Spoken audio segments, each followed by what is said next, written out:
subjective funding. Some of that funding is subject to is specific on the project to outside sources.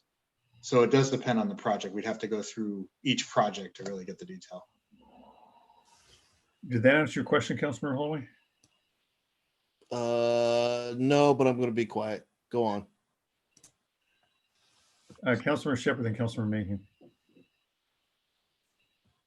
Okay, so we've got about $6 million that we're trying to weigh in on as far as where we might be willing to cut budget. And I'm looking at the table at the top. And it looks to me like if we basically only fund half of everything, every line item on that top table, top green table, then we would achieve that approximately $6 million. And I think that would be one reasonable approach. Councilmember Mayhew? Yeah, so let me try and answer both those last two comments. So let's just make sure we all kind of are understanding what they're trying to show us in this chart. So if we just think back to last year, we for the first time had a comprehensive 6-year non-utility CIP. We've had non-utility CIPs before, but not one that covered every category: parks, streets, capital facilities. And so that was a big change for us. Now, I've forgotten our interim Parks and Public Works Director. He just did a great job for us on this and helped us through this. What was his name again, Mayor? Ben Yazishi. Ben was fantastic on this. And what he did, if you all remember, is he divided everything that was on our list into programs and projects. Programs were things that are ongoing, meaning if we look at this green list, the very first item, street resurfacing program. So we resurface streets every single year.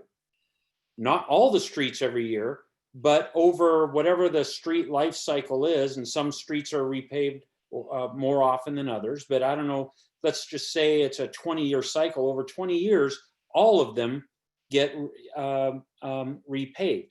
And so this is saying that for over 6 years, that program to stay on track needs to cost us about $4.5 million over the 6 years. And it's the same with each of these things. So what they've done with this chart is they've gone and they've separated everything that was in our previous CIP into the things that are the programs, the ongoing things we have to do every year to keep things maintained, to keep renewing things. And if you think about it, well, what if we didn't fund street resurfacing on schedule? Well, what's going to happen is our streets will not just need repaving, they'll deteriorate into the base layer and the cost will explode on us, because now it's just not a resurface, it's a completely replacement, far more expensive. So these are things, these programs are what we need to, if we think about parks, we've got 40 parks. I don't know how many have playgrounds, but we have a renewal where each year we go in and we tackle one of those parks, and over time they all get redone. So in this presentation, they pulled out all of the programs, and that's what is the 12.9 million that you see. Then they took everything else and said, okay, those are the projects. Those are one-time things that we do. And all of those projects, if you look down the May 2020 column, all of those projects together totaled 20.7 million. So for example, that includes things like the all-inclusive playground. That's a one-time cost to build it. Granted, it'll then go in the renewal cycle, but the one-time cost to build it is a project. It's not an ongoing program. So what they've done here is they've said, okay, City Council, we're assuming you want to fund the ongoing programs so that the infrastructure we have is protected and kept renewed on cycle. That's going to cost 13 million over the 6 years. Now, if we need to cut 5.6 million, our assumption is you guys are going to want to cut that out of projects. So some of the projects we'd hope to do, we're not going to be able to because we don't have enough money. But their assumption is we're not going to cut into our ongoing programs because of the significant impact we get into there of how the heck do we ever catch up to that? So one of the things we should do tonight is decide as a council, do we endorse that approach? And if we do, then the solution to our $5.6 million problem isn't in the green things. It's not in that 12.9 million. It has to be farther down on that projects row. So our total budget as of May 2020 was going to be just under 35 million. Just under 13 million for programs, almost 21 million for projects, and then we've got the debt service gets us our 35 million. So if you go over to July, what they're saying is, okay, we're assuming you want to cut this 5.6 million out of projects. And so that's what they're presenting to us. So inherent in this slide is that assumption. We should decide as a council if we endorse that. And if so, then it's a matter of looking back at that project list to see which projects can we defer out of the 6-year plan. Maybe they're still in a 10-year plan, but which can we defer out because we just don't have the money anymore because of all the reasons Mr. Hammoud took us through.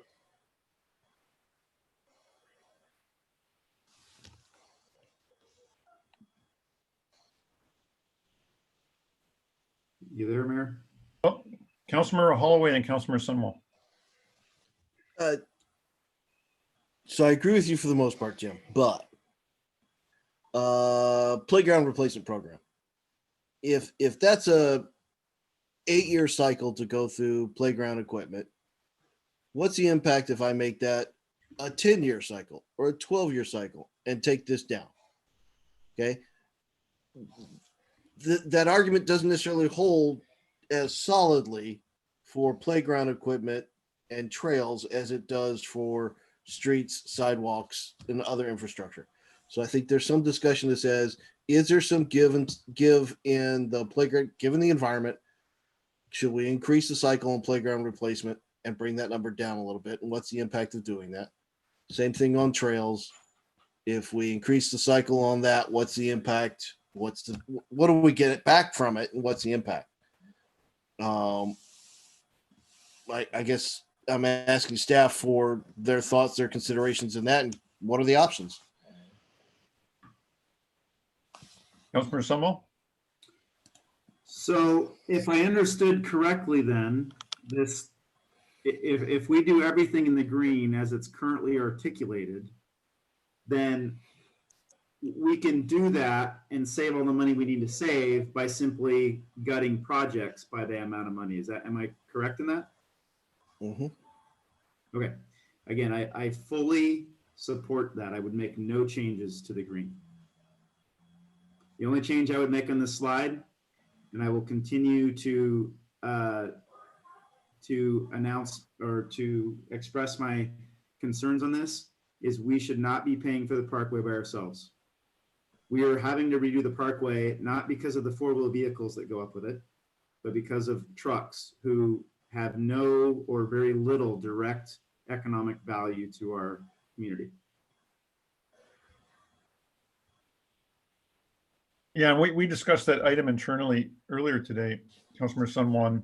I think one thing we thought might be worth considering is doing a detailed study on the parkway to determine who exactly is using it, how much, what percent of the traffic on the parkway is trucks, what is, percent cars or folks outside the community, and have that some more strong metrics to bring to our legislators. Of course, the other question unknown is, what are the, do the legislators even have any capital resources to be able to give at this point, particularly in the timeline that we need?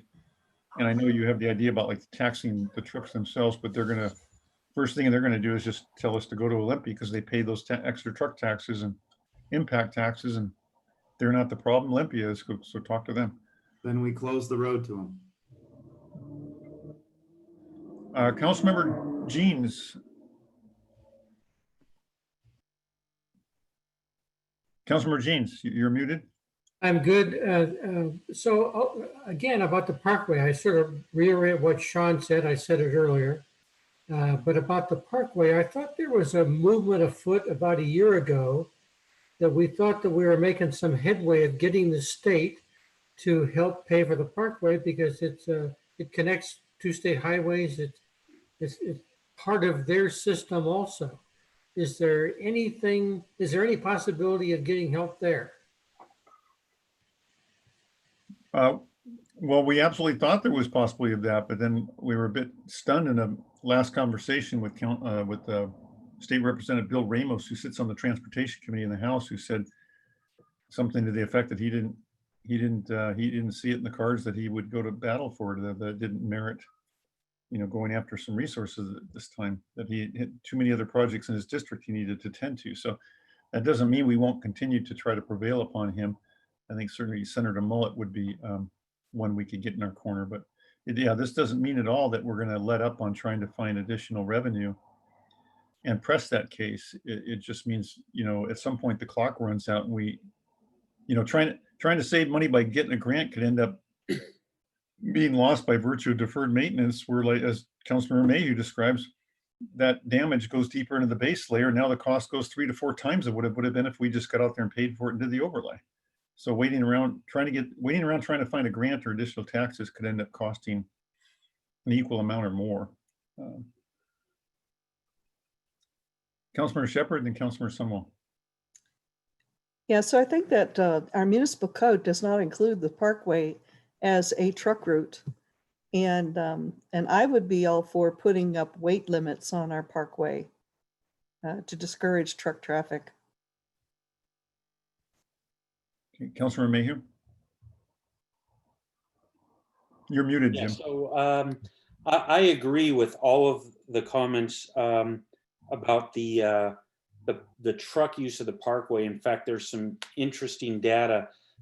Think about it, folks. We have about 6,000 or so, give or take, homes in our city. If everyone has 2 cars, let's say we have 13,000 cars in our city, give or take.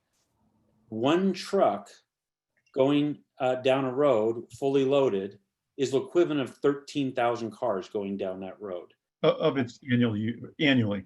Yeah.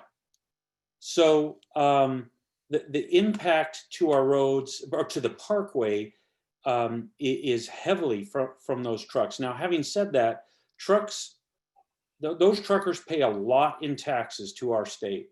And so I think that, so just out of curiosity this morning, about 6 o'clock this morning, and for those of you like Councilmember Sunwall, who's usually running around the city at that time of morning, you see it too, but there's just an endless stream of large trucks. And I just followed them. And I found out where there's many of them going to many places, but I went and saw a big, massive line of over 20 dump trucks, all lined up out at 5 Mile Pit, which is outside the city limits. But it makes sense. And they were all lined up there at 6:30. And I think, as I went back up the parkway, more and more going, and then there's the logging trucks, as I think one of the other council members mentioned. Well, they're not logging inside the city limits, so they're just passing through. So I think we're right. I think we're 100% right to have the point of view that this shouldn't be the sole responsibility of our residents to pay for that. It's just plain wrong and unfair. Having said that, I think, and seeing how big this impact is on this table, because it's not just the 2.2 million additional, it's the 2.7 million up there on line 2. I think it's about 5 million, and that's just over 6 years.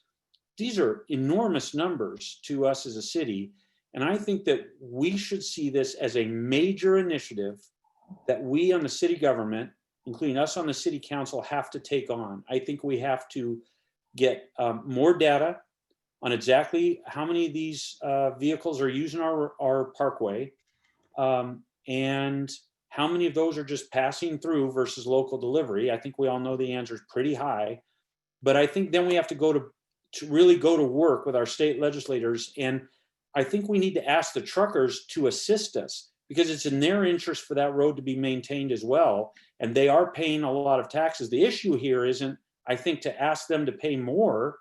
I think the issue is to get the state to give a fair share of what they're paying to maintain this road that they're using. So I think we need to take this on as a major city initiative, including by us council members, to go after this funding. And I think that's the only way we're going to get it in the time frame we need.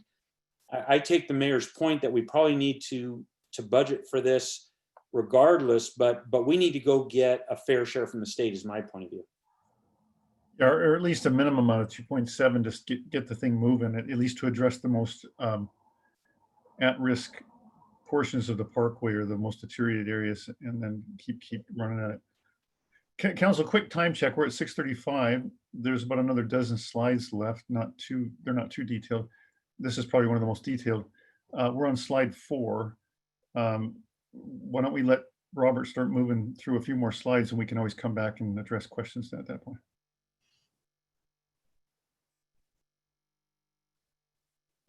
I think Councilmember Shepherd's hand is still up. Councilmember Shepherd, did you have a quick question or? Yeah, I would like to just add to the load of, looking at trucks and how much residents are having to pay for their use of our roads. It's not just Snoqualmie Parkway.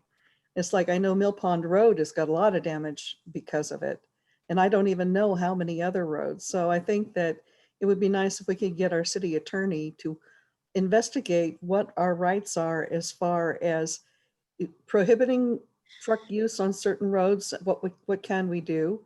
And, how can we get compensated? All right, go ahead, Robert. Okay, so the next slide here, this was the original summary of the non-utility CIP that was passed in September 2019. We had a funding target, green meaning 100% city funds of 27.13. We had the yellow, the conditional funding target. If you remember, those are projects that were mixing from inside and outside funds, 17.86 million. The debt service target was 3.95 million. That was 48.94 million total. You could see for that time period, which at that point was 2020 to 2025. We've now moved it, of course, to 21 to 26. Next slide, please. So in 21 to 26, this was the May Parks and Public Works presentation. So again, we're just trying to walk through the changes with you so you can see how this has evolved. In the May presentation, again, this is before we had updated figures. That's why we've updated since 2 months later now. The proposed funding target was 21.7 million. Conditional funding was 12.5. Proposed debt service was 1.2 million. So the grand total was 34.91 million. And now you fast forward to the next slide. And today at the council meeting, you're seeing that grand total. What we can do is down to 29.26 million for the 6-year period. Again, this is subject to change. There's a lot of moving targets that are still out there, but right now with the resources and with the forecasting that we have, this is the amount available to us at this point. Again, proposed funding target 12.97 million, conditional funding target of 5.07 million, proposed debt service of 1.22 million. So that's 29.26 million for the 6-year period that we're looking at. Is there any questions on this?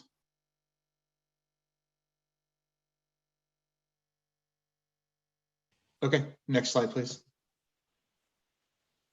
September 2019, the good old days. Yeah, sorry, back one slide. So again, you can see the drop here from the original council meeting. It was 19.68 million from the original CIP. But again, the original CIP was still passed when the economy was strong. We were still projecting strong growth into 20. And also the Salish Lodge was factored in. At this point with these proposals and these funding, again, this is with, the current situation. Things can change, things can be added, but this is what we're currently looking at for the CIP is what we can fund without any other factors into the budget at this point. Next slide, please.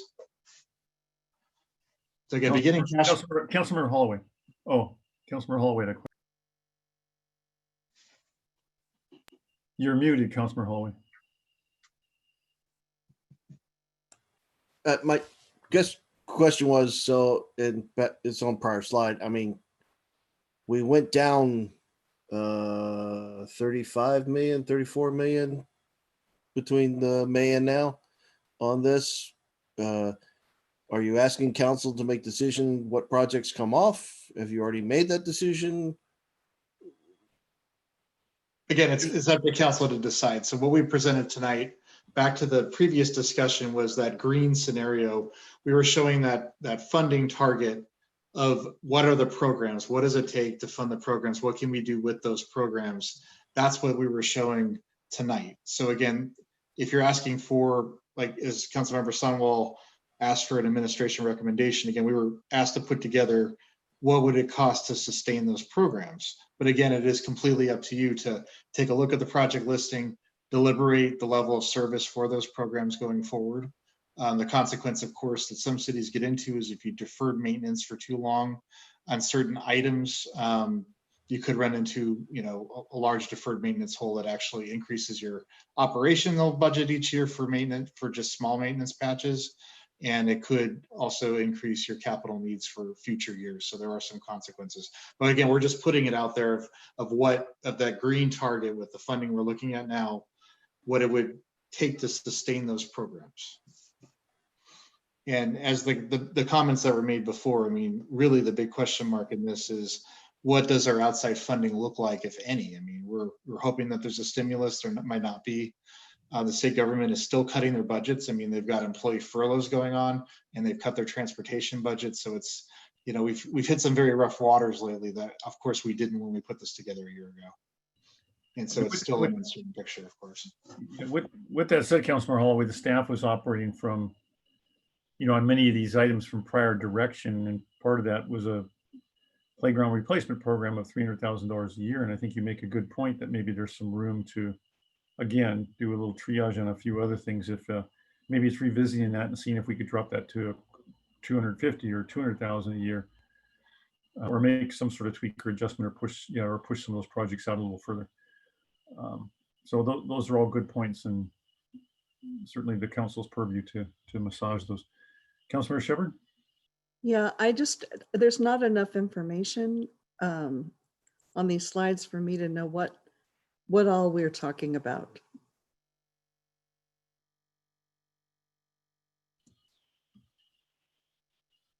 What would you like more information on? Well, on the slide 4, the projects, and I wasn't sure what that included. And I guess I need a reminder. I know we've probably talked about those things, but in a discussion of cutting cost, it would be nice to get a more detailed bit of information about what we're talking about. And here, same thing. Councilmember Mayhew? Yeah, so I think that we can definitely go down the path that Councilmember Shepherd was just describing. Just as a reminder to everybody, the document that has all the projects in it, we have. It came to us a year ago. It is over 40 pages long. So it is very detailed. It has an enormous number of items. And so one of the things I think we have to figure out as a council is, if we're going to want to go through that, we got to figure out how we do that, because 7 of us sitting in a meeting plus staff and the mayor trying to go through that massive list, I got to ask you, do you think we'll even be done in 6 months?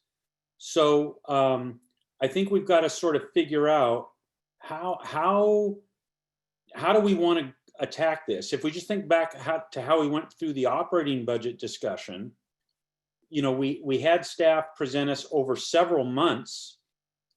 I want to say half a dozen items, certainly no more than a dozen. I think it was more like half a dozen items. That took us months to get through, and we finally we're kind of able to prioritize those and give direction. If we're going to go through a massive list of 40 items, and maybe that's what we choose to do, we got to figure out how we're going to do that on a timely basis. The other approach, there's a couple other approaches. We could pick a couple broad categories and say, all right, protect this category, these categories, maybe we're willing to defer. Staff administration rather go bring us back 1 or 2 options that implement those guidelines. The other thing is we just ask administration, bring us one or two options, just period. You tell us which. We got to decide which approach. So one of my goals for tonight is for us to decide on an approach. But I would just reiterate my point. If we're going to go through 40 projects and all the sub projects within those, that, you know, the detail by detail, we got to figure out where we're going to get the time to do that. We're probably all going to have to take a couple weeks off of work and just buckle down and spend all day, every day somewhere together going through it. Councilmember Sunwell. So with that, I will reiterate my support of the mayor's proposal, or at least my version of the mayor's proposal, in that I would like to spend the next time we talk about this, I would like to see us approve in the next meeting or two everything in green plus the parkway, and I'd like us to punt on the other things. Keep in mind, we very well have mill site stuff to discuss this fall that doesn't get to just wait.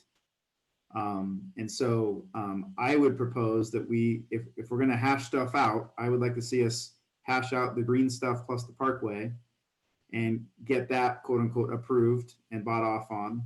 And then where there's time left, we can jump into the projects piece, the 40, 50 page stuff, right? That we simply don't have time for right now. And it's not pressing because these aren't going to happen in the next 6 to 12 months. In the spirit of round robin, I'll go to Councilmember Lassay. We haven't heard much from him. Well, I think in the spirit of us going through the process that we went through for some of the funding sessions we had, I am just going to reiterate that I support what Councilmember Sunwell and Councilmember Mayhew are proposing, that if we go into extreme detail on those items in the programs, we'll be spending a lot of time. However, I would not discourage any of my fellow council members, should they wish to take the time and bring forward a specific program that might need to be adjusted or remeasured or those sorts of things, please do so. But I think what we need to get through is that we need to put something on the table and put a pin in the board somewhere that says this is where we're starting from. And if the green listings plus the parkway is that pin in the board saying here's what we're starting from, I think we need to do that, because otherwise we're going to be talking about these issues over and over again, and it will take far a lot longer than we anticipate. I'm willing to take the stretch that I'm going to do the research on my own, look at those programs, and be able to come back and say, yes, I give the same level of support to doing that plus the parkway. Councilmember Holloway, then Councilmember Shepherd.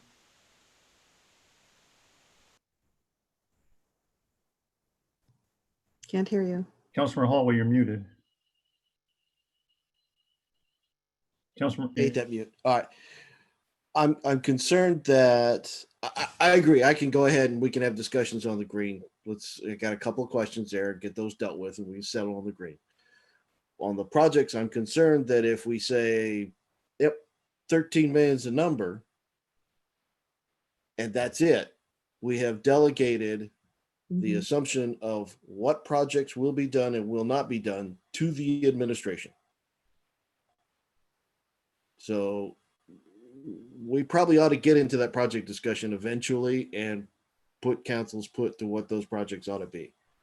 But if we want to focus on the green, like I said, give me some answers to those two questions I had, and we can move pretty quick. All right, Council, another quick time check. We're at 6:49, about 6 minutes left if you want a 5-minute break before the council meeting. I'll go to Councilmember Shepherd and then Mayhew. So one of the things, if you want to simplify to satisfy what I would like and not make it any more complicated, is for each of these line items, if there's a list behind it, can we have a link to the details for each of these line items so that each of us, if we want to drill into it, we can? Councilmember Lassay. I was just going to following up on Councilmember Holloway. I'm not saying we're accepting the projects per se. I'm saying we're putting that aside for now to focus on the green section to make sure the programs are covered. And then I would remind all council members that we have been given those projects and the programs listing numerous times. We have one-page summaries of all those plus detail that has been handed out in the past, and we all have it. Councilor Mayhew. Yeah, I was going to say the same thing as Councilmember Lissay, but perhaps we could ask staff to just once again circulate the CIP, the approved CIP from 2019, that whole document that has all those projects listed in there. If that could be recirculated to the council members, that would help us just put our hands on that and do the kind of work that I think Councilmember Shepherd and Councilmember Lissay were talking that each of us might like to do, looking at the details. I think that's great. And then I also concur with Councilmember Lissay's point in response to Councilmember Holloway, which is, it's not that we're just going to say, yeah, go do 13 million of projects. We're still going to have to decide what those projects are, whether that's us coming up with a list or asking them to propose a list, but we will decide what those projects are. But just, do we have to do that now? Can we go ahead? And I support what I think I hear fellow council members saying, which is, let's focus on what was presented on that slide, the green stuff, and the total numbers. Then let's approve that to move forward, decide how we want to get to the list of projects, and then get to that. But let's move forward. I support what Councilmember Sunwall suggested, which is let's approve that green stuff. Let's get Councilmember Holloway's questions, revise it if needed, approve the green stuff, then we move on to projects later. Councilmember Sunwall. That is what he said. There's not a single penny that can be spent on any of this, projects or otherwise, without our approval. So it's not like you guys were going to wake up one morning and there's a community center with a pool, right? So that would be nice, but that's not going to happen. And so it's what Mayhew said. It's just, we're going to punt on making the hard concrete decisions around that bucket of money. Maybe it's later this year, I don't know, but it ain't right now.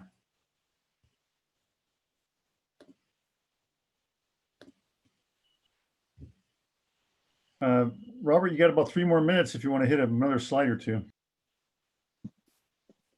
Yeah, we're almost done here. So this is what we're looking at for beginning cash balance, 13.75 million. We show 12.93 million on taxes, intergovernmental and other revenues, 1.64. Other increases undetermined, that could be a mix of sources. And that ends up with 21.04 million. Uses about 29.26, as you saw from the previous slide. So our ending cash balance right now in 26 is 5.53 million at our estimate, based on the targets that we presented tonight.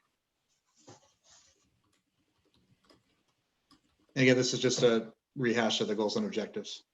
And this is why we, again, took the goals and objectives. We heard that infrastructure is one of the top priorities. Yeah, back up there one second. I just want to point the attention on that goal 4 or objective 1, maintain existing, well, I'm sorry, no, that was camp. There was something along the lines of, never mind, continue. Yeah, basically maintaining.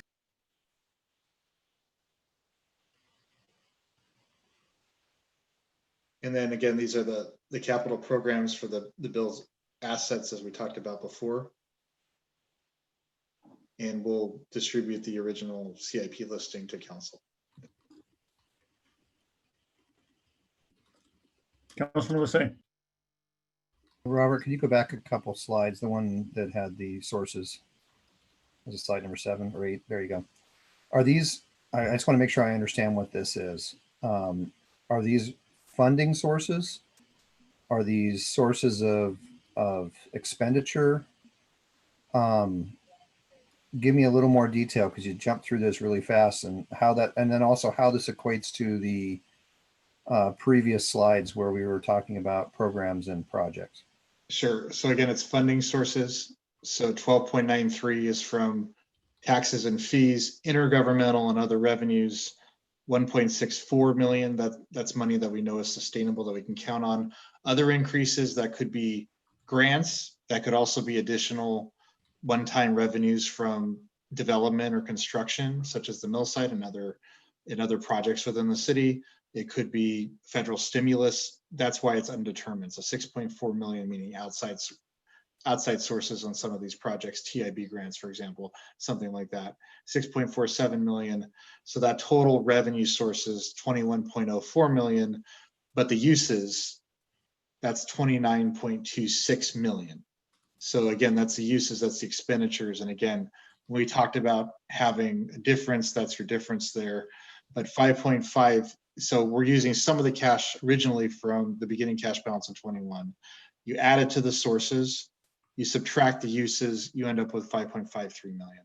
Okay, so let me, thank you. That was helpful to spend a little bit more time there. But I want to make sure we understand that the uses, the 29.26 does include the urgent needs on the parkway and the projects as bundled currently. So that number in essence is again, I'll use that same analogy, that it's just a dart on the board and we're going to start from something. But a big percentage of that, 40% of that number is council decisions on expenditure.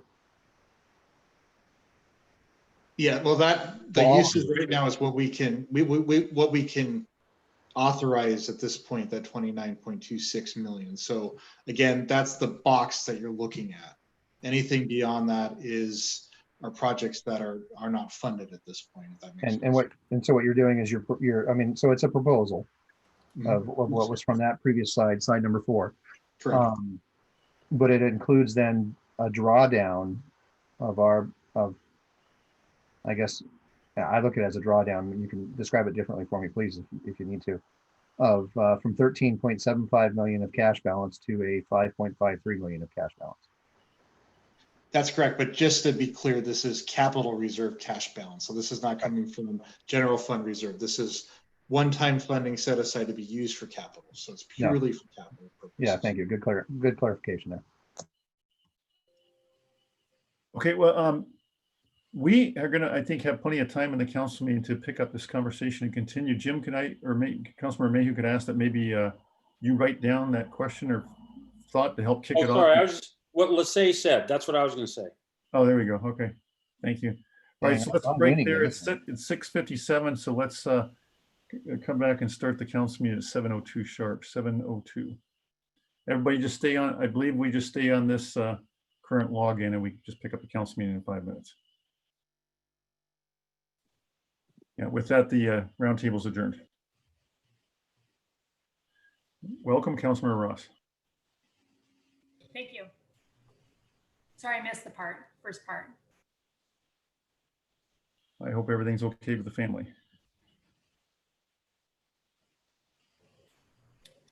We're doing good, thanks. We just lost an important part of our family, one of our pets.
All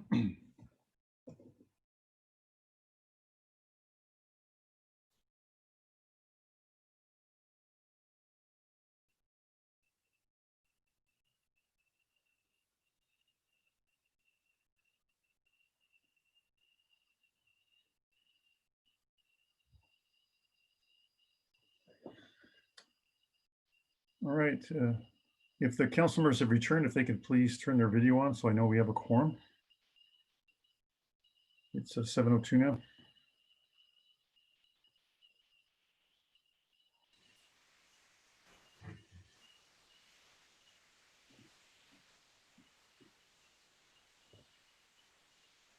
The only one I'm not seeing is Councilmember Lissay. Are you there, Councilmember Lissay?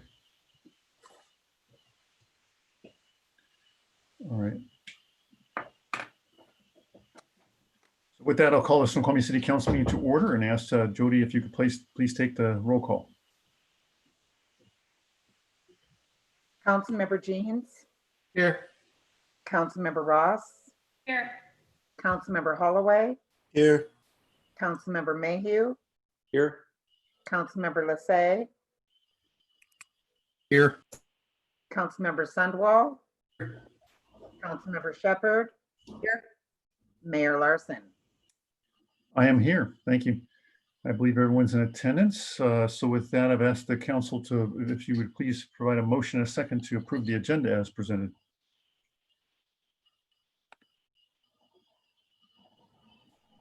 Just- Second. Okay, I have a motion and a second to approve the agenda as presented. Is there any discussion? I'd like to change the agenda. Go ahead, Councilmember Shepherd. Okay, I would like to pull the warrants off of the agenda and also AB 20-072.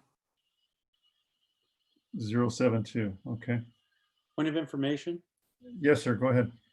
Are those being pulled off the agenda or pulled off the consent agenda?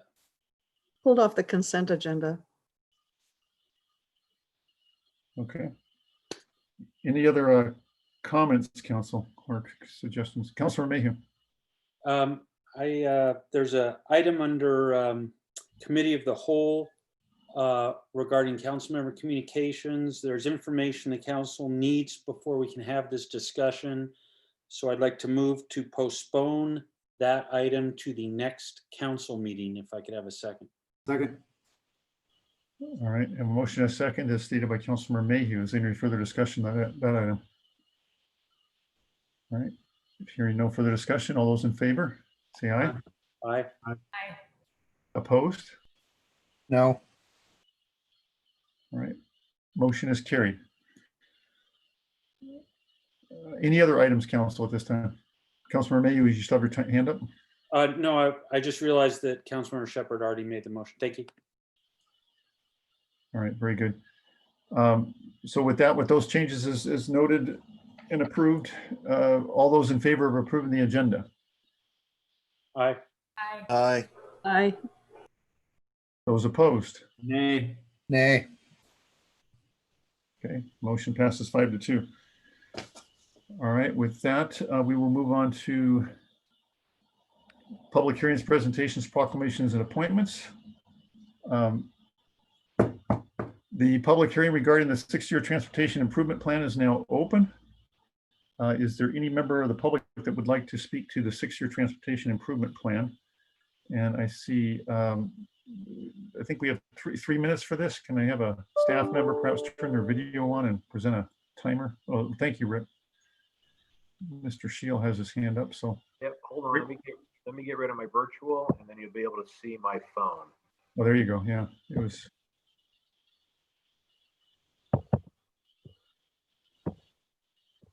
Okay. Okay, Mayor, I am ready. Okay. Can someone, I don't know if Mr. Shield has been unmuted, if the staff can make sure to unmute Mr. Shield, and then, oh, Richard, you're unmuted, so go ahead whenever you're ready. You know the drill.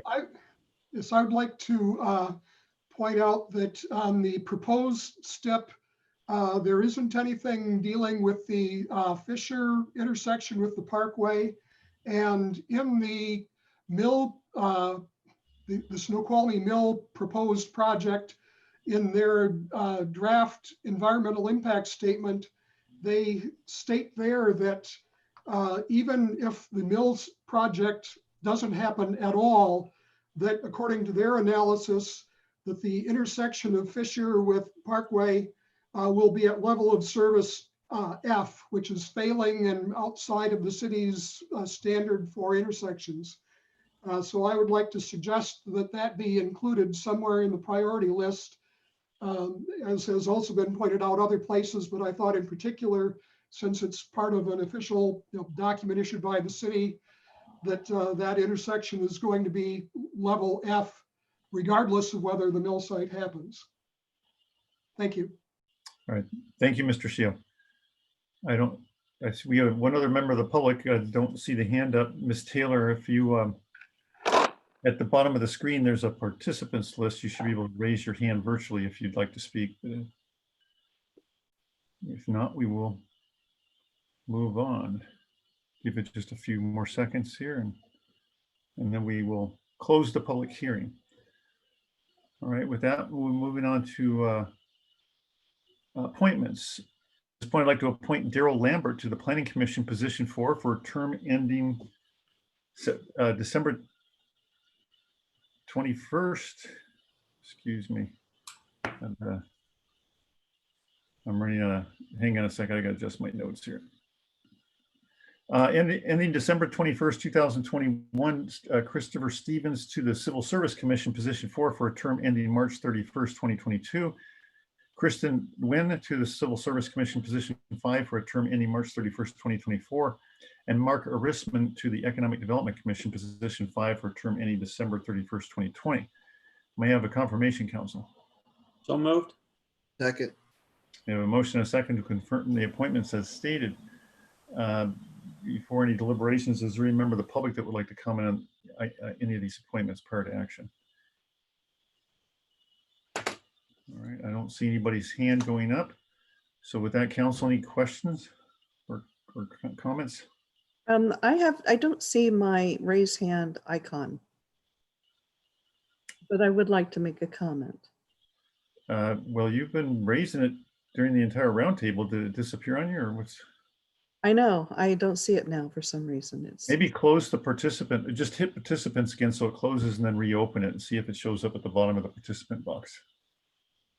It might have, but regardless, I'm assuming your hand is up. So if you'd like to comment. Yeah, on the Planning Commission, I know that I've heard some people from downtown have a concern that they don't have representation from people from downtown. And I don't know where this stands right now. Well, that's a great point, because Daryl Lambert is from downtown precisely for that purpose, or for that reason. Yeah. Right. And he's replacing Colleen Johnson, who, as you know, was a longtime resident of downtown. Okay. All right, thank you. Any other questions or comments, council? All right, hearing none. All those in favor? Aye. Aye. Aye. Aye. Aye. All those opposed? All right, motion is approved. So if there's any of those folks listening, and congratulations and thank you for your willingness to step up and serve the community. And thank you, council. All right, again, now we'll just open it for general comments. But first, a few ground rules. The Snoqualmie citizens who do not attend council meetings have the right to have their elected official representatives perform their duties on behalf of the city in an efficient and orderly manner. Therefore, comments will be limited to 3 minutes each. Please wait to be recognized and state your name and address for the record. Direct your comments to the council as a whole and not to individual members. In order to protect the privacy rights of employees and protect members of the public from legal liability, please note that this is not an appropriate venue to make complaints or accusations about an implied or named city employee or agent. Such oral comments will not be allowed but can be submitted in writing to the city clerk. Please note that this is not a time to ask questions of the council, mayor, or staff, or to engage in debate. The council will quietly and respectfully listen to your concerns. And please respect the decorum of the proceedings, as all due respect will be afforded to you. So with that, we do have 2 members of the public in attendance, and this is in a time that you can have an opportunity to have 3 minutes to speak on any item that is not on the agenda tonight. Just to raise your hand so I can note your interest.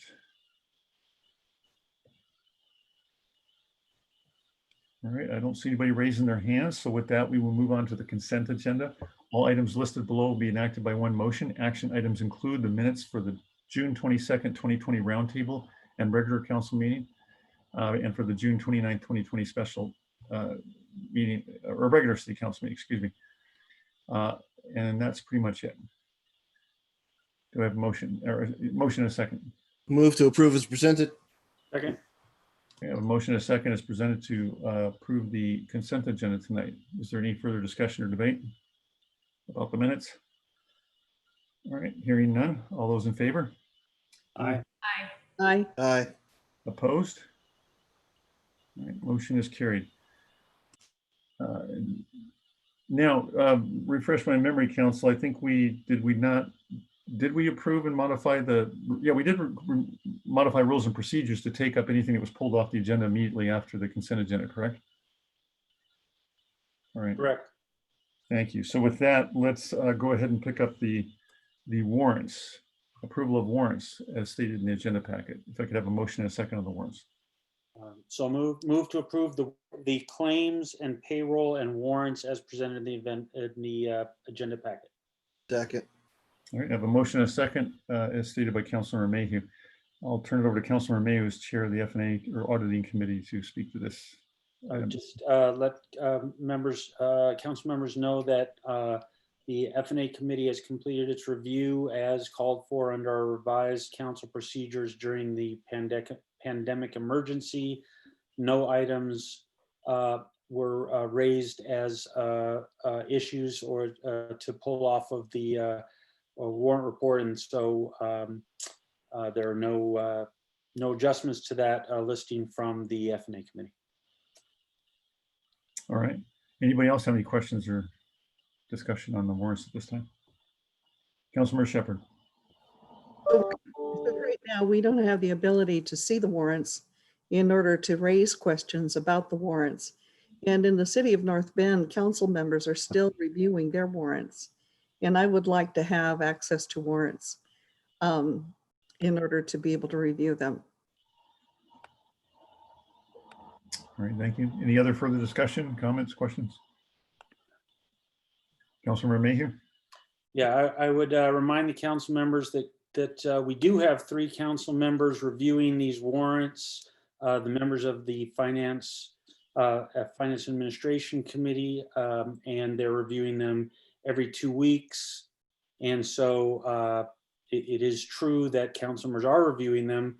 I can't speak to the truthfulness or reasoning behind what any other city does. In our city, our city hall is closed and we don't have the means to provide for more widespread review of the warrants. And that's why we adopted the special procedures that we're following for the duration of the emergency. I think if any council member thinks that we should amend those procedures, they should absolutely bring forward a proposal to do so. And I'm sure we would all consider that.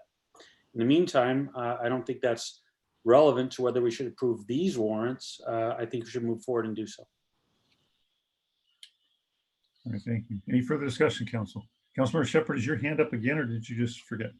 Yeah, no, it's up again. So I don't think that any of the council members are actually reviewing the warrants. And so I would, I feel that we Point somewhat. of order, Mr. Mayor. Go ahead, Councilman Lasay. Council members should not speak negatively towards other council members. Yeah, that's sustained. You're essentially questioning motives or actions for which you really don't, you're speculating on the motives or actions of another council member. So I just ask you to refrain from, sort of disparaging fellow members. I don't. Councilor Shepherd, do you have anything else to say? All right. Councilor Mayhew? Well, I certainly did review each and every one of those warrants, as I believe that the other members of the F&A committee did. So I'm astonished by that allegation. It's absolutely categorically false. I move to call the question. Second. All right, there's a motion and a second to call the question. All those in favor? Aye. Aye. Aye. Opposed? No. All right, the motion is called on a 6-1 vote, a supermajority. So with that, any further discussion ceases, and we go to the original motion to approve the warrants. All those in favor of approving the warrants, say aye. Aye. Aye. Aye. All those opposed? No, Okay, motion is passed 6-1. Now we're picking up Agenda Bill 20072, Amendment Number 1 to the Agreement for Consultant Services with RH2 Water, Sewer, and Stormwater Utility Plans. Do we have a motion, Council? So moved. Councilmember Sunwell, you want to pick this one up? Or? I think it's out of your committee. Yep. In April 2018, City Council approved an agreement for consultant services, RH2, for water, sewer, and stormwater utility plans. Utility plan updates evaluate the ability of the city's utility system to meet the needs of existing and projected future customers throughout the 20-year planning period. Currently, the project is nearing 85% level of completion. During the course of work, this project has experienced several delays, scope changes, and additional regulatory requirements, which necessitate an amendment to the contract. Move to approve Amendment Number 1 to the agreement for the consultant services with RH2 water, sewer, and storm utility plans, and authorize the mayor to sign. Second. All right, motion and a second is stated by Councilmember Sunwell to approve Agenda Bill 20072. Councilmember Sunwell, as the chair of the committee, I'll kick this over to you first. Yeah, so we discussed this at length, actually, in council meeting. I'm surprised that maybe some other city council members weren't there to chime in, but this is largely driven by mandated requirements that have changed. They're outside of our ability to know ahead of time. And with that, I move to call the question. All right. Second. I have a motion and a second to call the question. All those in favor of calling the question, please say aye. Aye. Aye. All those opposed? No. Nay. I think I had at least 3 nays, and so that is not approved, and it requires at least 5 votes to call the question. So the discussion will continue. Councilmember Shepherd, go ahead. so one of the things that I'm concerned about is the fact that our current water plan is expired. It was expired as of last year. Move to point of order, Mayor. Go ahead. This has nothing to do with this warrant. I disagree. Yeah, I'm not. Clarify, refresh my memory, Councilmember Sunwell, on this consultant services. Is this on the utility rates study that's being done here? Is this the? No. Is it the comp? Is it the comp plans? The water, sewer, stormwater, or utility plans? So it's the comprehensive plans. Elements of the comp plans, utility plans, what's required to maintain level of service and provide the volume of service required by the city. All right. It sounds like there's probably some nexus there, so I'll indulge Councilmember Shepherd. Councilmember Shepherd, continue. So anyway, my concern is that it takes a really long time for a water plan to be approved. Looking at our last water plan from 2013. And I know that it took them, by the time the Department of Health had received a version of it, it took a year for it to be approved. And I'm looking at, we haven't gotten a version to the Department of Health for this yet. And so right now, if we get from today, if we were to give it to the Department of Health, it would be 2 years behind as far as when it's due. And so I'm thinking that since this takes such a long time, that we probably need to consider how quickly we need to start this process again for its replacement, since it seems to take a number of years for it to process. So again, Councilmember She's talking about an Uber plan. We're talking about a project. Yeah, thank you, Councilmember Sunwell. I'm going to ask again, Councilmember Sunwell. So Councilmember Shepherd. So what do you, regarding this agenda bill, what are you asking, or what are you requesting here? What I'd like some clarification on is how long have we been looking at this from the time that we first started approving it to the time that we anticipate that this is going to take out past 2022. And it sounds like this takes a very long time to go through a cycle in order to assess our water system plan. And I'd like for us to have an understanding of what that time cycle takes in order to be prepared for when we need to do this process again. So are you saying you want to speed this up, this amendment number 1, or? No, I just want that additional component for us council to think about as far as this is necessary. I will vote for it, but I just want that additional awareness of how long it takes for this process to happen. Okay. Brian, do you want to respond to any concerns or questions there? Don't feel you need to, but Yeah, go ahead.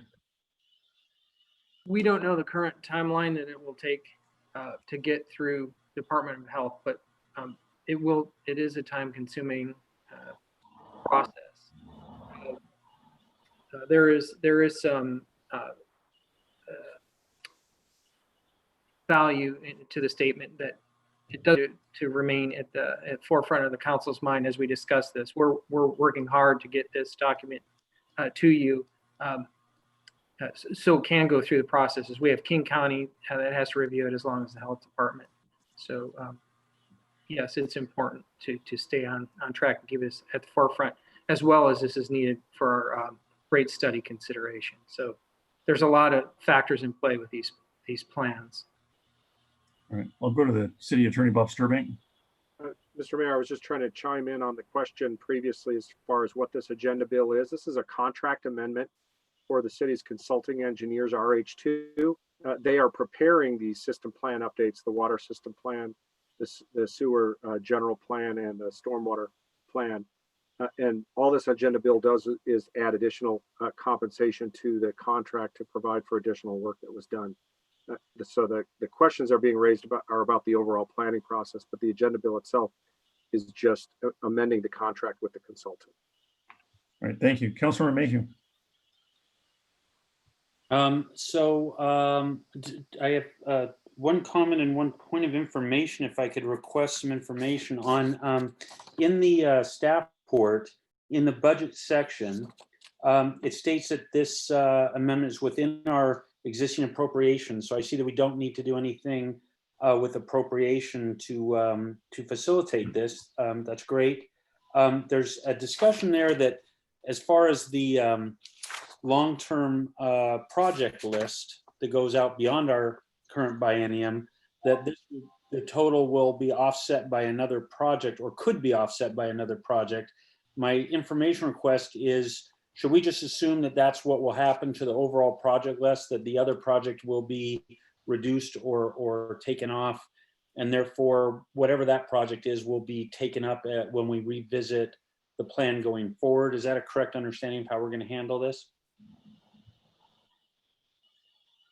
That is correct. That would be our plan, that the project that we would remove from the current biennium would be pushed for consideration in the next biennium. And you can evaluate that and prioritize that project as it relates to the other projects identified in the new systems plans. Great. And then my comment, that makes perfect sense to me.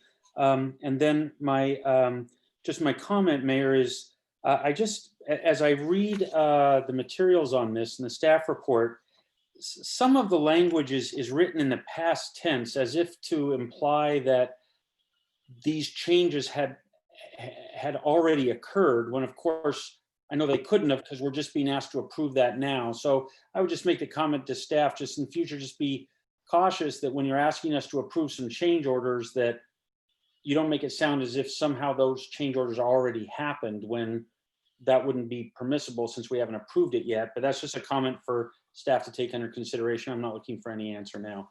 I don't have any other comment. I think Councilmember Mayhew. Bob, did you leave your hand up or did you have another comment or question? Bob Sturbank.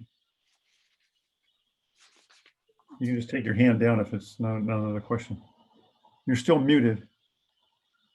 I think he took his hand down. Okay. All right, Councilmember Holloway, did you still have a question or you took your hand back down? I took my hand back down. All right. Okay, hearing no further discussion, then all those in favor of approving Agenda Bill 20072. Say aye. Aye. Aye.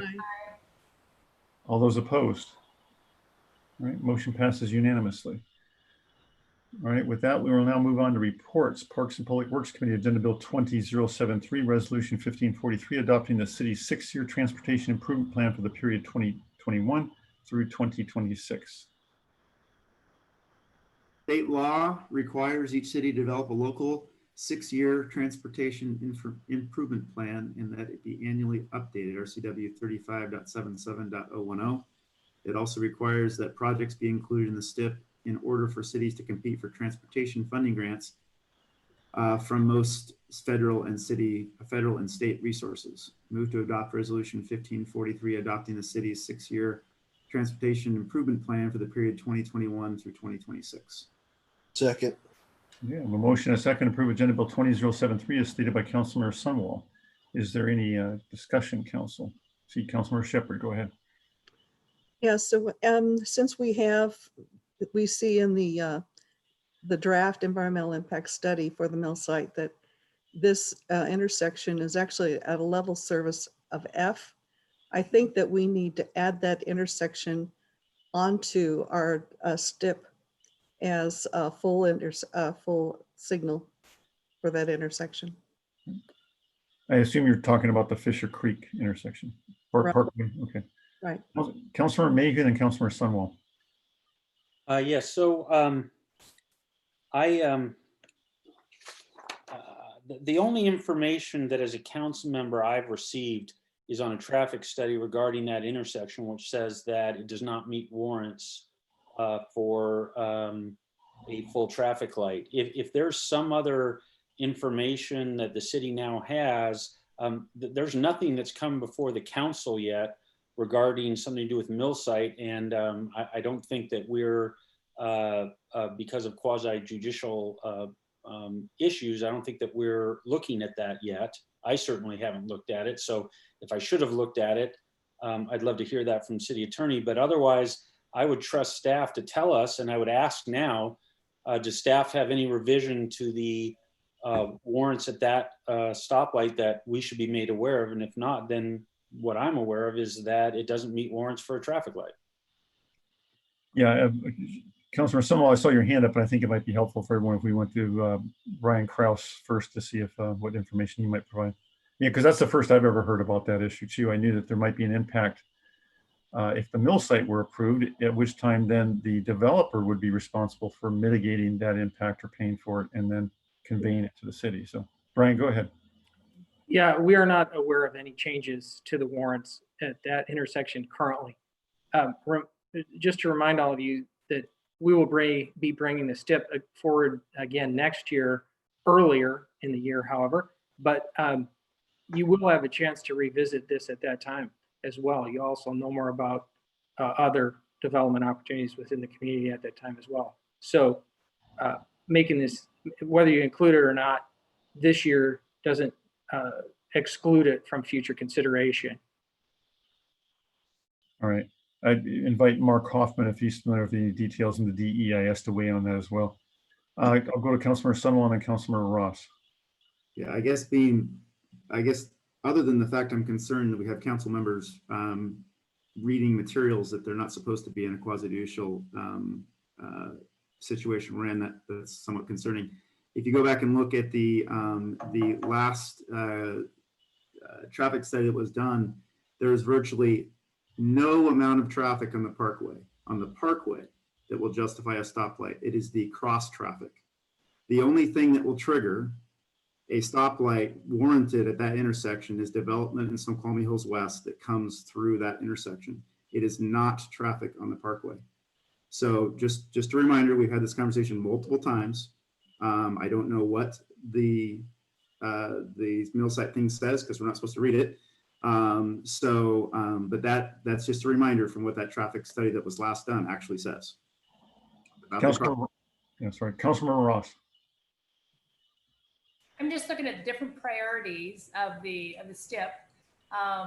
The Snoqualmie Parkway I-90 SR18 westbound on-ramp is number 2, but yet the I-90 interchange replacement, which is a major project for us, is number 11, number 12. And so I'm wondering why those two wouldn't be closer together and both at the top of the list. Brian, do you want to address that? Sure. So this is not the city's priority list in terms of years or when it would happen. This is just, what's important here is that these items have been considered by council, and the number which they appear here is not necessarily council's priority. It just, we have to have this list to comply for potential grant funding. That there's a separation between council's priority and really what the purpose of this list is. This list is just so we can get potential grant funding. And thank you, Brian. Councilmembers, some of you put your hand up, but then you don't take it down, and it's not clear to me if you have another question or comment at all.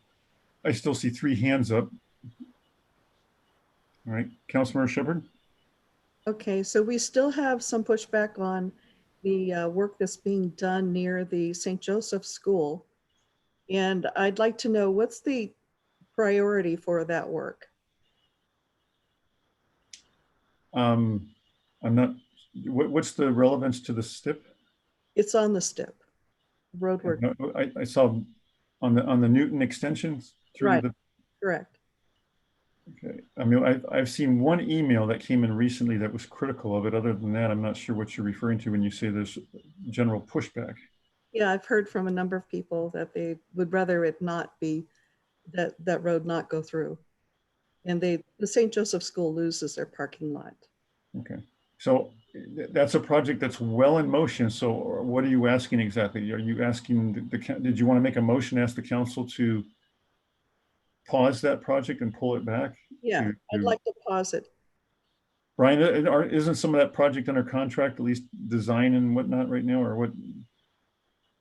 The bid has been awarded. Construction is going to start in August on the Newton Delta portion that connects to the school.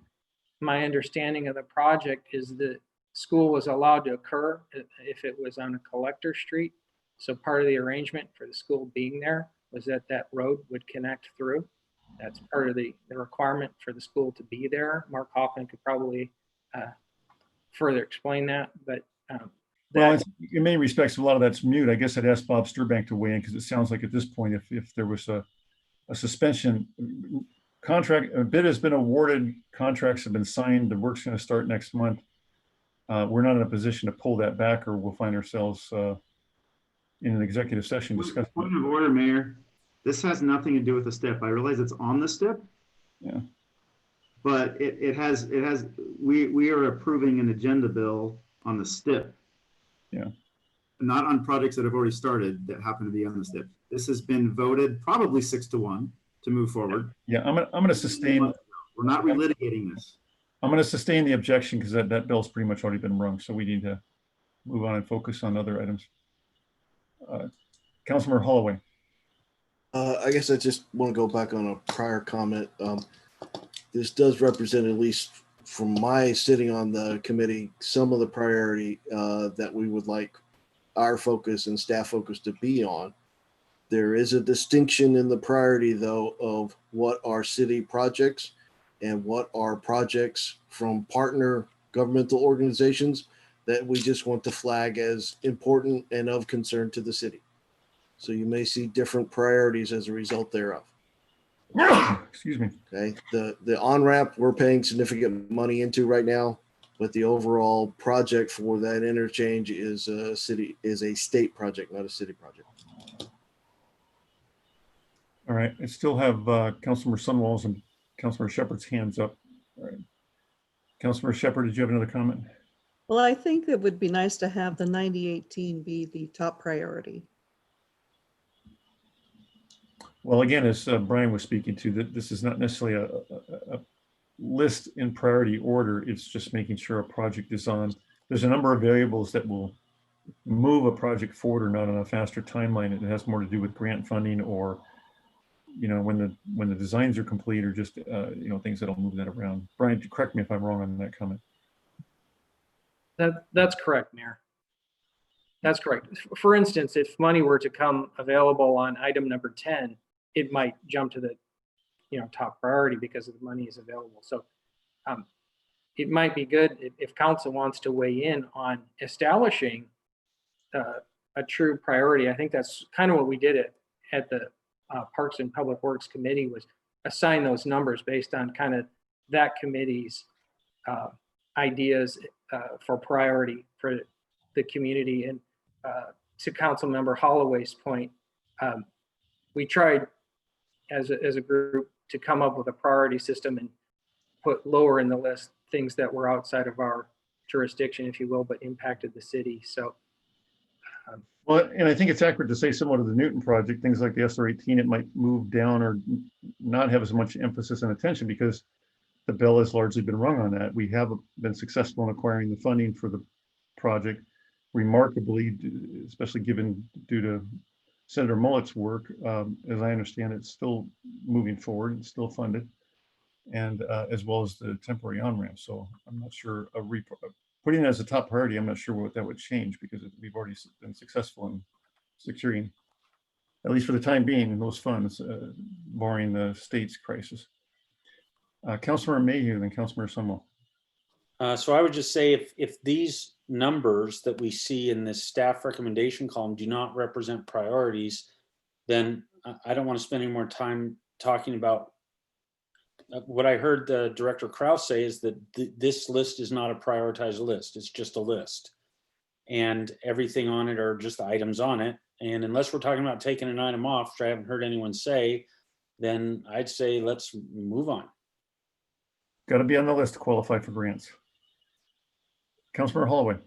Well, the only point, and Brian may speak to it, this list in the order it is in did not significantly change from what we voted and approved last year. So you kind of already voted on this list a year ago. So unless you think you did something wrong a year ago, let's move on. All right, thank you. I don't see any other hands up or any further discussion or debate. So with that, all those in favor of approving Agenda Bill 20073, say aye. Aye. Aye. All those opposed? No. All right, motion passes 6-1. Is there any other report for Parks and Public Works Committee? There is not. Community Development Committee report. I have one. There's going to be a couple of large, lengthy documents that we're going to try to send out to you in advance of in the future council meetings. So one is the flood hazard regulations that is currently being updated with Community Development Committee suggested changes. And as soon as available, we'll send that out to council, hopefully well in advance of when the next agenda packet goes out. So this will give you some time to thoroughly read it before we start reviewing it at council. There's a second one, King County Regional Hazard Mitigation Plan, that's going to be coming to community development in the near future. And when we have it available, we'll also make sure we send it out to you because both of them are nice reads, but they're very lengthy. So thank you. Thank you, Councilmember Ross. Finance Administration Committee report. Councilmember Mayhew. No report. Public Safety Committee, any report? No report. All right, we're on to Committee of the Whole now. Okay, so the only item, COVID-19 update. I would just, Rick, who do you want to give an update on? I think some kind of inspiring good news this week on finally getting some of that funds out. That's been, in fact, I think the first batch of checks were received today by a number of businesses who were many speechless and very moved and very sincerely appreciative of the work. So, Rick, who do you want to speak to this? Maybe I can just give a quick lay of the land, and then Chief Carrera can speak to our return to work plan that we've been working on, and then maybe Nicole Wiebe can add to that. But just real quick, we're working on a return to work plan that would see some type of rotation or an alternate scheduling for staff to start occupying City Hall again, starting this next Monday, July 20th. However, that is based on if the governor comes out and says some things, or based on if we have any new cases, which Chief Carrera add to that. But that's our quick plan. Initial CARES Act money. Nicole can speak to this. We had 35 checks that we gave out. 20 that were picked up in person today, and 15 they're going to be mailed out, and then they're going to be working on the next batch here this week. So we're very happy that we actually got to have money rolled out to our businesses. So those are the two main things, Mayor. So I'll go ahead and turn it over to Chief Carrera first to speak on that, and then Nicole, if you can go after him and just give a quick update on what you experienced today and how we're doing on the release of money. So thank you. Sure, I don't have a lot to add to what Rick was just talking about. We are building a plan to return to work. It would be on a limited basis, part-time basis, if you will, with a lot of security measures putting in place, just trying to return to a little bit of normalcy. That's really all I have, unless there's any specific questions. All right, thank you, Mark. Nicole, did you want to report on some of your experience with and just want to applaud the whole team. They just did a lot of work scrambling really quickly. I think we were one of the first communities to get some of that CARES funding out into the community. Nicole. Yeah, it was a really quick turnaround. We got the contracts out last Wednesday and Thursday, and by Friday we processed 35 checks, and 20 people came by today. We did a curbside pickup outside City Hall, and your sentiments, Mayor, were correct. People are incredibly grateful, very, very thankful, very appreciative of the city. And we mailed an additional 15 out today, and then the rest of the recipients, their paperwork is just coming in, and we'll process that as we go along. We won't be doing another in-person check distribution. Everything will be mailed out from this point on, but it's been a really nice process. Great, thank you, Nicole, and thank you to your work, and again, everyone else that helped with that, and Kelly with the Chamber of Commerce. A lot of folks putting in some late hours getting all that done and pushed out. And I'm very appreciative of the three council members, Councilor Mayhew, Sunwell, and Lassay, that really did a great job being very thoughtful and assisting the team and the staff and the chamber in going through all those and trying to make that process as thoughtful and as fair as possible. So thank you all. Any other questions on COVID issues? All right, with that, does the council have an interest in picking up or having any more discussion on the non-utility CIP roundtable tonight at this time? All right, if not, then at this time, we will be going into an executive session regarding potential. Oh, go ahead, Councilor Mayhew. Yeah, sorry, I couldn't find the button fast enough. I apologize. I would just, and maybe it's just me that wasn't clear, but in the interest of keeping us moving, we are in the middle of July already, and I will send out to all of you over the next day or two an update on our overall budget calendar, but we are quite behind where we'd hope to be at this time. So in the interest of trying to catch up, I hope that we're all clear, I guess I'm not, on what we are planning to do. Maybe what we're planning to do with regard to the non-utility CIP is, I hope what I heard is that at our next meeting, we plan to bring any recommendations we have for changing that green list. And then our plan is to endorse the total number with whatever changes we make to the green list, so that and then direct the administration to come back with their biennial proposal based on that, with a plan that will revisit projects and the specific projects for the 6-year plan. We'll revisit those in coming months as we're able to fit that in. If that's our plan, then I guess great. I guess I would just want to be sure, and maybe Mayor, maybe you were clear and it just wasn't me, but are we clear as a council that that's our next step, and that's what we plan to achieve at our next meeting? No, that's an excellent point, Councilor Mayhew, and I'm glad you brought that up. So we'll take that to the executive staff meeting in the morning, or ask Rick to put that on the agenda. I I think to then have some thought. I think there was some good feedback that the staff heard tonight that will give them some clarity about maybe queuing up some sort of resolution or whatever that would be brought back to the Parks and Public Works Committee for consideration and then advanced to the council. So there's kind of a clarity. We can check that box and at least have some clarity on a portion of that non-utility CIP in preparation for the biennium budget. That's essentially what you're getting at, correct? Yeah, and I just want to make sure that in saying that, I guess that and I'm interpreting the lack of any of the council members sort of raising an objection that is the general sense of the council. And if so, then that's great. We've got a plan. Let's move forward. I just want to make sure that was the case. Yeah, I think I heard a majority sort of concurring with the idea that, hey, let's at least get this core list behind us of existing obligations and liabilities, and then we'll deal with the rest in the coming months. Councilmember Jeans. You're muted, Bob. Go ahead. And again, a shortcut to unmuting is just press the space bar and hold it down like a walkie-talkie key. So Jim, I'm comfortable with that approach and expressed by others that we're looking at the green stuff and the overall reduced budget. Between now and our next council meeting, we'll have an opportunity to forget that we've had these discussions. And so that's really important.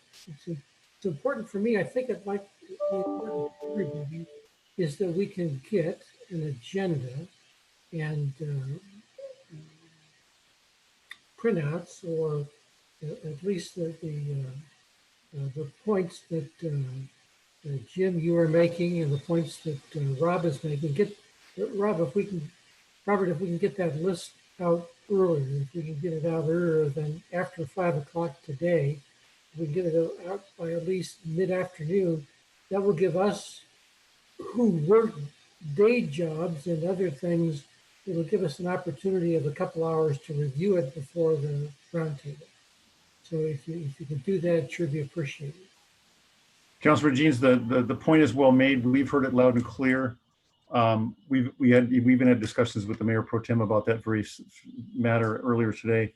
We had hoped to have done it for tonight, but the thing that got in the way was the scramble at the end of last week to get the CARES Act funding out. That was our highest priority to get that moving, and so that kind of was an unusual project on this that consumed a lot of time of the staff, and so that timeline slipped. But we're definitely planning to move up some work with the Mayor Pro Tem preparing for those roundtables and make sure that we are both respectful of Robert and the staff's time, as well as the Mayor Pro Tem and the councils, to get the material before you, the presentation materials a bit earlier. So thank you. Okay, anything else for committee of the whole? Well, I mean, I'm sorry, at least what's on the agenda here. All right, very good. Oh, Councilmember Jeans, did you still have a question, or did you? No, I'm just trying like hell to lower my hand. Okay. It just keeps moving around. All right. So with that, at this time, we're going to go into executive session regarding potential litigation pursuant to RCW 42.30.140, section 1L(i), and ask Bob Sturbank and Rick Rudemetkin to remain. The executive session is anticipated to last approximately 1/2 hour, and there may be action following. At this time, the council will go out of the Zoom meeting and will rejoin. So go ahead and leave this meeting, open up the executive session, but keep the link for this available because we'll have to log in again real quickly to adjourn. So at this time, when all the rest that don't have to go to the executive session, have a good evening. So wait a minute. So I'm confused. What do you want us to do? We log out of this, and then how do we find out how to get on? You should have been provided an additional link for an executive session, as we've done in past council meetings. Do you have that, Bob? Well, I'll find out. Yeah, I'm the host, I think, so I got to get off this and get on that and log in. Otherwise, you guys won't be able to get in there. So, Mr. Mayor, I don't see an email that has a link for that. I'm not. Could it be resent again? I think I can log off here. Kevin or Rick, can you work with the council to make sure everybody's got a link before they log off this meeting? And then I did not get a link either, so I thought we were going to stay on this one. But let's. I think Kevin's on this. So Kevin, can you hear me? Can we not stay on and just block anybody else from coming on? Hold on, Kevin's here. Let's ask Kevin real quick. Kevin, can you hear me? Well, you might be muted. Yeah, he's muted. Kevin, you're muted if you can hear me. Kevin. I'm here. Okay. What do you need us to do? Protocol that was decided several times ago is for you guys to go into your own private session, so we don't have to kick everyone out of this one. Right. And then you have to come back to this to adjourn. If you guys want to change that, that's fine. We can set it up that way for next time. No, do we have a link, Kevin, for the executive session? Because I did not get a link. Stand by, I'll get it out to everybody. Okay, that'd be perfect. Then we'll continue with the protocol. Everybody log out of this one. Keep this link to get back in, and we will go to our executive session link. Kevin will be sending that to the council members. So everybody get out of this one and wait for an email for you to get on the next call, but keep this email to get back in when we come out of executive session. I have a question. Go ahead, Ken. Go ahead. For the public, and I know we have maybe one person, but in general, in the future, if they want to be able to come back to a meeting, if we've used that same link for executive, I don't see how the public can know when they can come back again. Kevin, you can leave. I think that's part of why we leave and go into a separate link. Kevin, you can just pause the live feed and just put this on pause and leave this here for us to log back into, correct? Correct. So members of the public can just stay tuned. I mean, they can just leave their computers, go do whatever they want and listen for the computer to come back on. Yes, sir, that's the case. Yeah. I think that's part of the protocol why we agreed that we would essentially go into another room, which is another link. Yeah. Okay.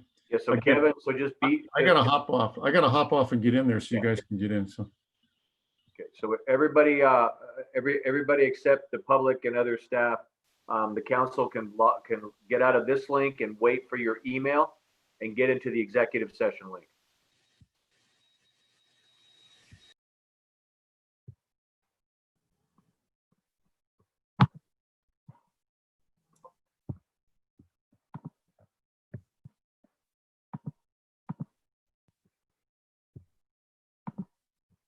Rick, were you saying to wait until we get a link before logging? If you want to wait, or if not, if you can, Kevin should have it up. It should be in your inbox coming up shortly. If you want to wait just to stay on, just to make sure that we all can see the link. When I get it, I will tell people as well. So I do not have the link yet. I just have the link that the meeting we're currently on, which we'll keep. It should be in your email box. But I am waiting for the executive session link as we speak right here. So if you just want to hang with me for a few minutes, and when I get the email, I'll let you know.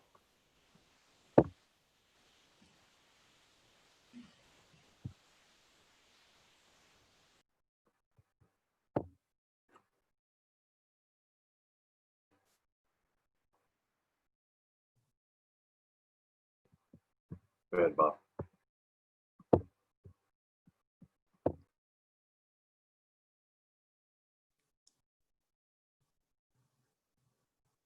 So Rick?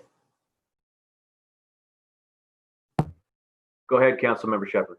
Yeah, I was just wondering if you could stay on until we all get a link. Yes, I will be here. I'll be here with you, and then when it comes in the inbox, I'll let you guys know. And then as soon as I get it, you should get it as well. So that's what I'm talking to Bob on the phone right now. He's looking for it as well. So okay. So Bob, when you see it, you should see it in the email, and then we'll get on it when that happens. So if you want to stay on with me, Bob, real quick. I think Kevin's just designing it, because I don't remember getting it before. So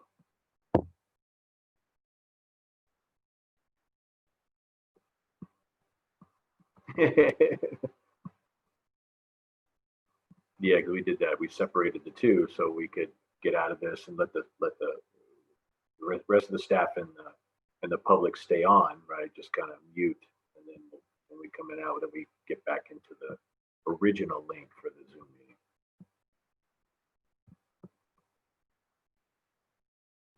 So I have Brendan still on and Jimmy still on the regular meeting.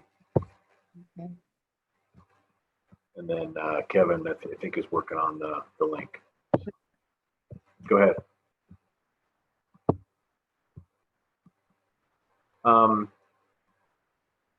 Yeah, we need to wait till we're fully in executive session before we start. Did everyone leave?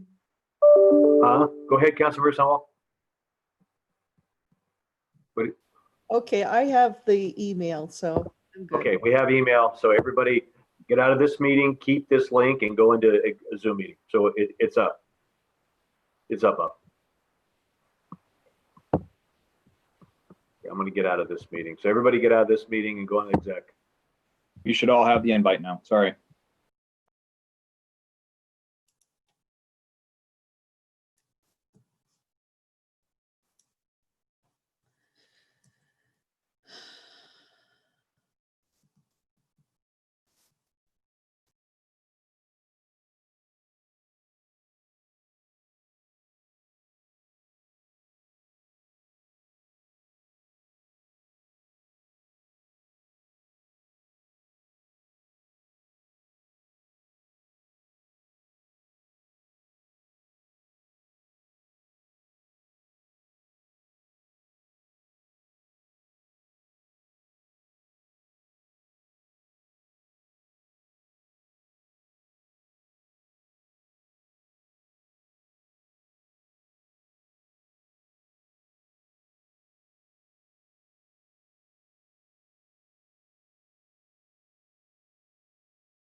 All right.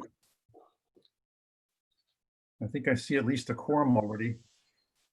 There's no further action or no further business to come before the council, so I'll entertain a motion to adjourn. So Councilor, moved. you move to adjourn, Councilmember Mayhew? I think Councilmember Holloway did, and I second that. Okay, motion and a second to adjourn the meeting. Is there any discussion? Rick, did you have your hand up for a moment there? No, I was just trying to recognize Mayor Pro Tem because I saw his hand flip up real quick. Oh, okay, there we go.